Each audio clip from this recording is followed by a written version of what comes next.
Tout le monde était content après le projet de l'Union des pêcheries. C'est une association qui a été créée en 2002 par les pêcheurs ici, qui a créé ça, qui a eu l'idée d'avoir... ils ont mis ça en projet avec les ONG, l'État gabonais et partout. Là.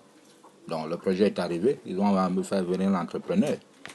Ils ont commencé à dégager le terrain. Tout le monde était content. Bon, nous, on se disait, les villageois se disaient, ils vont d'abord déballer le terrain. C'est comme ça qu'ils ont commencé à faire le travail. Bon, notre grande surprise, on a demandé à l'entrepreneur, qu'est-ce que vous faites là? Vous allez remblayer le terrain. Le monsieur a dit, non, ici on a des ingénieurs. Vous n'allez pas venir nous apprendre à travailler.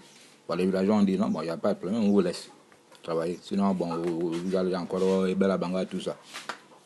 C'est comme ça que les villageois ont laissé les gars travailler tranquillement.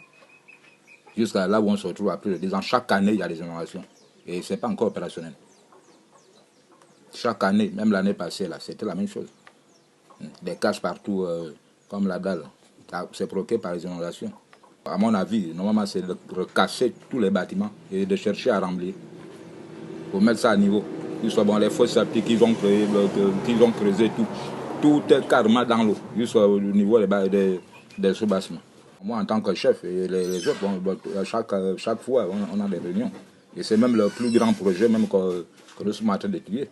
On ne peut pas venir investir inutilement comme ça des grands bâtiments qui ne servent à rien.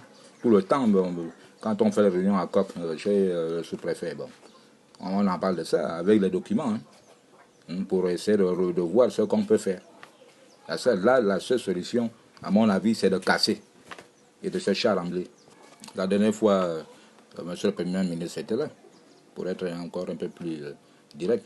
Ils ont vu l'état du marché, des bâtiments qui sont là-bas. Ça ne fait pas de la joie. Bon. Vous leur avez expliqué le problème? J'étais même avec eux.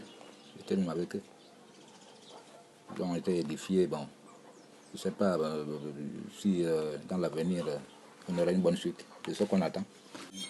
Le centre de pêche là pourrait aider s'il serait opérationnel dans plusieurs sens. Ici, on a des gens d'Abangobe qui viennent, il y a des gens de Logoué là qui arrivent avec leurs marchandises. Il y a des routiers qui viennent là. Donc là-bas, c'est encore un peu hygiénique.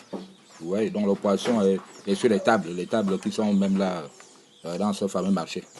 Donc si ça serait bien fait, tout le monde devait aller là-bas. Et il devait avoir aussi des entrées. Peut-être embaucher un gardien, un Gabonais qui peut avoir un petit salaire. Monsieur le Premier ministre voit un peu notre état. Quand la mercuriale de prix arrive, par exemple, avant hier, on a étudié les prix sur le poisson, sur les denrées alimentaires. Donc, maintenant, les pêcheurs vont vendre ce poisson. Les marieuses vont installer leur poisson. Ils sont déjà... la mercuriale, bien entendu, c'est respecté.